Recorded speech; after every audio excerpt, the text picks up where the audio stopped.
We live in a very special time and in a very special place. A mystical quality pervades the island. Indeed, there is a mystery here on Salt Spring. What is here that has remedied our ills?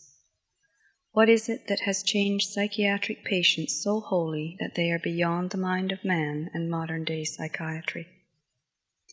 What is it that can change marriage from a nightmare of hopelessness to a honeymoon?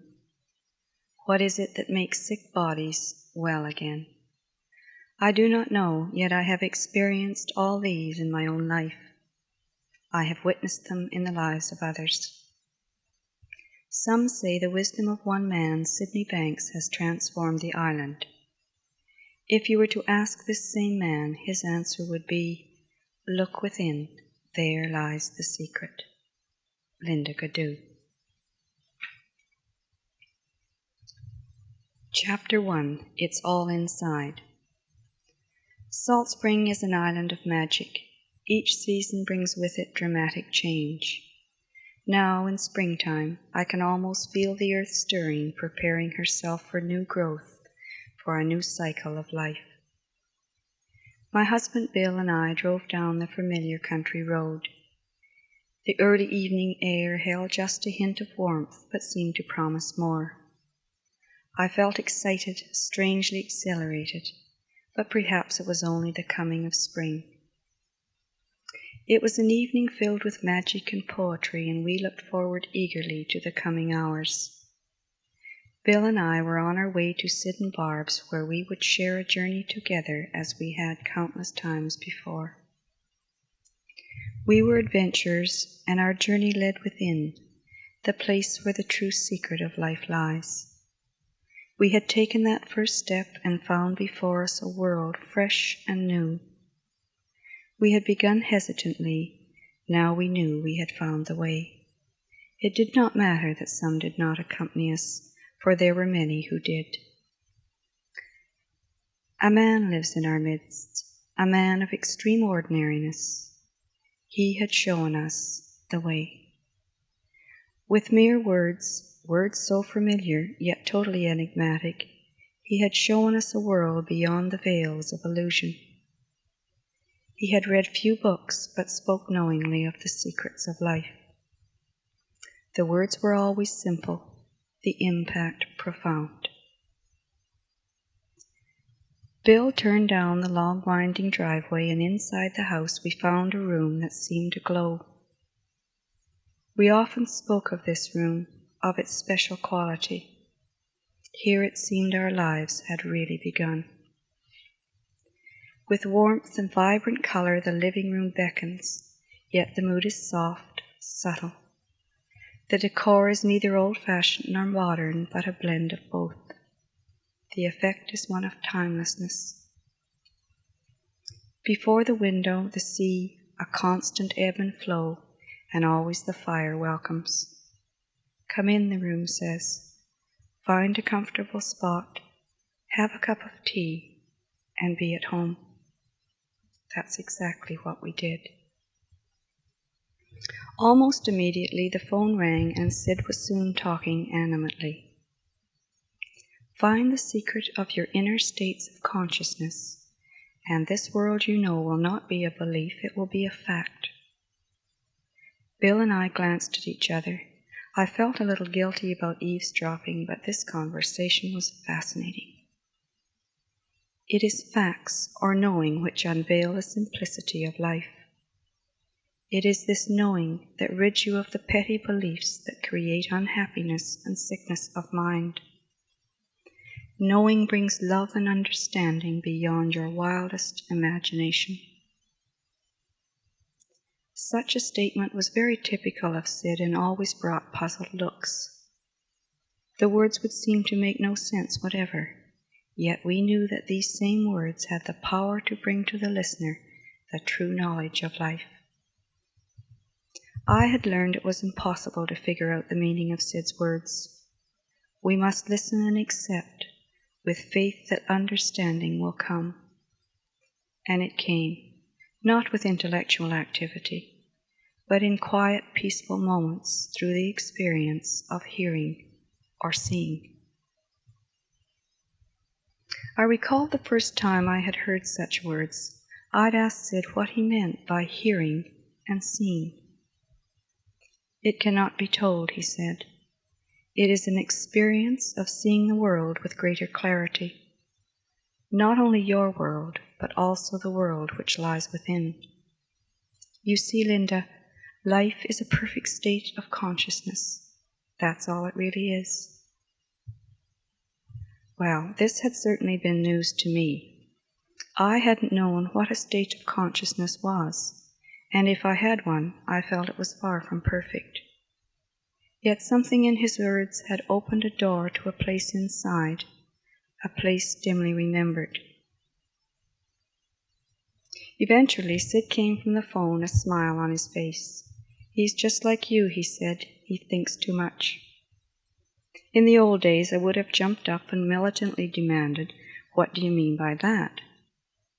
Now I knew what he meant. The benefits of having a guide, one who had gone before, time, experience had all shown me. The major obstacle to my happiness, peace of mind, the wisdom I sought, was, and always had been, my own mind.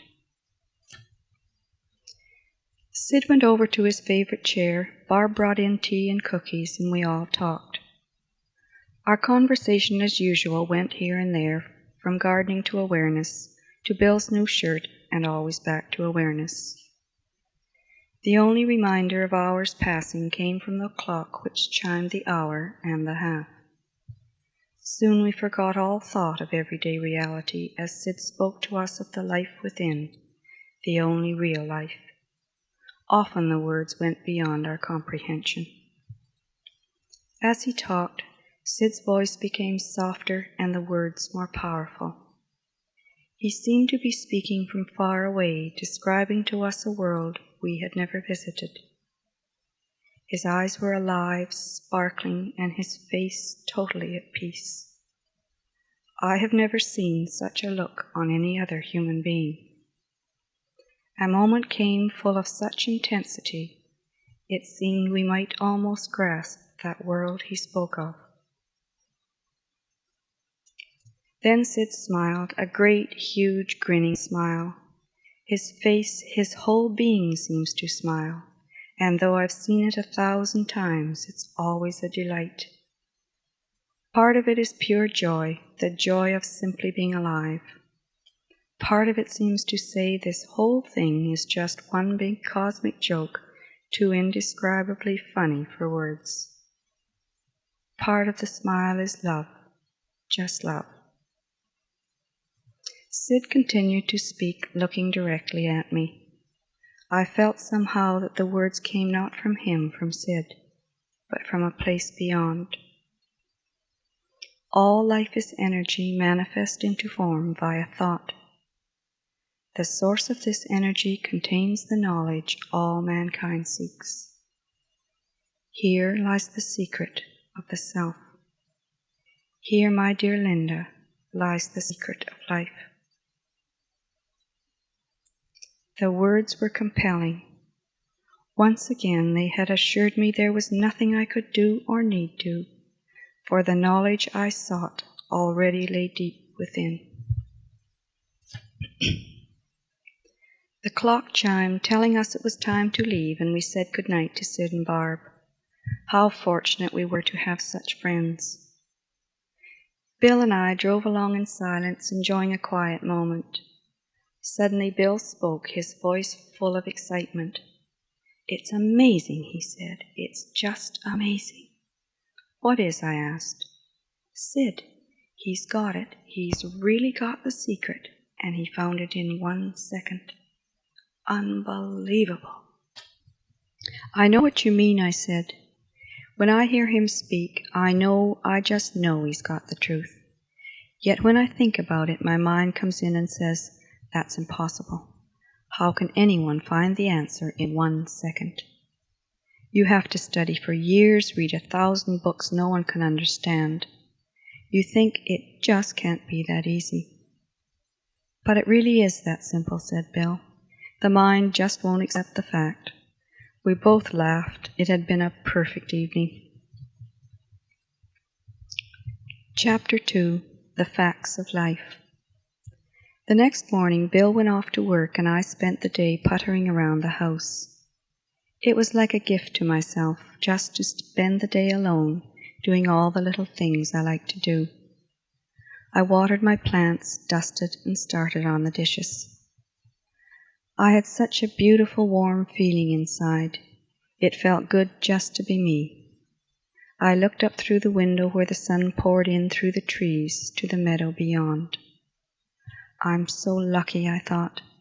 I have everything I've ever wanted. It's true, I realized. I do have everything. A wonderful husband, a fine son, and countless friends. Joy welled up from within. Tears came to my eyes. Then the picture of myself by the sink crying in the dishwater was just too funny. I laughed aloud, feeling totally free and totally happy. Years before, living in sickness and despair, I would never have dreamed such a feeling possible. All I had done was listen to a man speak the truth about life, and I had been given life. That evening, after Gary was asleep, I asked Bill if he'd like some fresh air. We walked in the moonlight down to the canal as we had many times in the past 3 years. Our walk is always a special time, sharing an hour together after a full day. At the little bridge, we stopped to talk for a few moments before going back up the hill and home. You know, I said, I've been thinking about what Sid said last night.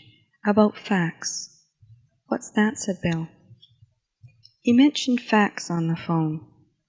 To me, a fact is a fact, like 2 + 2 = 4, or like a statistic. But when Sid says fact, I know his fact means something different. Bill said, why don't you ask him about it? I think I will.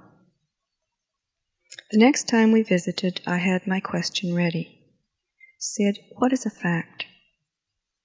He turned from where he was gazing out the window, looked at me intently for a moment, and then sat down. How can mind possibly comprehend a fact when you insist on living in your mind of beliefs? My friend, a fact cannot be explained, only experienced. Knowing is a fact. Seeing is a fact. Each new level of consciousness brings fact. You see, the mind of man can only understand a belief. The universal mind deals not with belief, but with facts. The mind of man cannot possibly understand a fact, for the mind of man itself is only a belief, not a fact. I sat speechless. I realized I had come with a preconceived idea about fact, a belief. Sid would answer my question, explain all about fact. I would understand completely, say yeah, right, and that would be that. But his words were far beyond my intellectual understanding. I felt my ego had just been put in its place. It's that old ego again, I chuckled. Sid smiled and went on. It's the ego that stops us from finding what we seek. It is an image of self-importance laden with fear and insecurity. It's man's worst enemy. I thought man was his own worst enemy, said Bill. Sid snapped his fingers. Exactly. He rose and walked across the room towards the television set. For half an hour we watched Archie Bunker stumble hilariously through the game of life. I had completely forgotten about facts. Imagine, began Sid. I was 43 years old and had never known a fact. The first time I heard a fact, it was so overwhelming I could hardly stand the beauty. The beauty that came to me with the realization of this fact was so fascinating I never slept for 3 days and 3 nights. On the 3rd night I was full to overflowing with love. Without warning, my chariot arrived. I was home in the land of knowledge. I was free. Indeed, it was true. All the secrets to life lie within our own conscious state. A hush followed Sid's words, a deep and peaceful silence. I had heard him speak often of his experience. Never before had he told of it so movingly. His eyes literally shone with an unutterable love. With each of us he had shared that love. I felt honored that in my lifetime I had known such a man. As if bewildered by such powerful emotion, my thoughts returned. Sid had mentioned a chariot, and his words had evoked a beautiful picture in my mind. A golden chariot led by gallant white stallions, coming and in a moment whisking us away to the land of knowledge. How incredible! Tell us more about the chariot, Sid. The second you are ready, he said, the chariot will appear and shine so brightly with the light of knowledge that it shows the way home. Bill asked, can the chariot be recognized only by people who see facts? Yes, replied Sid. This is true. A chariot created from facts is a powerful thing. It is so full of love and understanding, the mind of man cannot comprehend it. If you ever encounter this beautiful vehicle and recognize the light of love which shines from it, you are truly lucky. The beauty is, this chariot is available at will to any living soul. Believe me, when you are ready, your chariot will appear. He spoke so convincingly and so confidently, I began to feel my chariot might arrive at any minute. I basked for a moment in this feeling of confidence. I was quite pleased with myself. However, Sid warned, if you don't recognize it and attach it with beliefs to stop its progress, then you are a fool and the price is costly. My confidence wavered. I had the feeling that Sid could read my mind. Each time I thought I knew something, I'd find there was so much more to learn. I was just beginning. Sid, I just don't understand. What I have just said is quite unexplainable. Yet by listening to the unexplainable, you may experience a fact. Sid smiled. He had that look on his face, inscrutable. A mind belief, he said, is like a pop gun without a pop. Everyone burst into laughter. You just never knew what he was going to say next. But I was still puzzled. I really wanted to get this. Is knowledge the chariot? I asked. Knowledge, replied Sid, creates the readiness to see the chariot. In actual fact, the chariot is not the knowledge, but the way. The way is non-tangible. It cannot be expressed in words. One must go beyond the words to find the experience. We talked for a few more minutes. Then Bill mentioned the light Sid had spoken of. It was interesting, for the Bible, many religious and sacred teachings also spoke of light. We asked, what kind of light does the chariot have? To all humans who see this chariot, it shines like the light of hope guiding others to heaven here on earth. There is only one golden chariot. There are many made of tinsel and threads which fall apart at the slightest touch. When you are ready, I guarantee it will appear and guide you home. Home is where the secret of thought and its relationship to life lies. All life is thought, and that, my dear friends, is a fact. Suddenly, Sid sat erect in his chair. I think we have spoken enough of the chariot. I can see your old minds are thinking again. Stop trying to figure it out and just listen. He shook his head as if to testify that it was quite useless. Just listen, he said. It'll all happen. Something clicked. I recalled the day years before when we had first talked with Sid. Two lost, frightened, and confused people, we had understood nothing of the way of life he spoke of. Just listen, he had said. It'll all happen.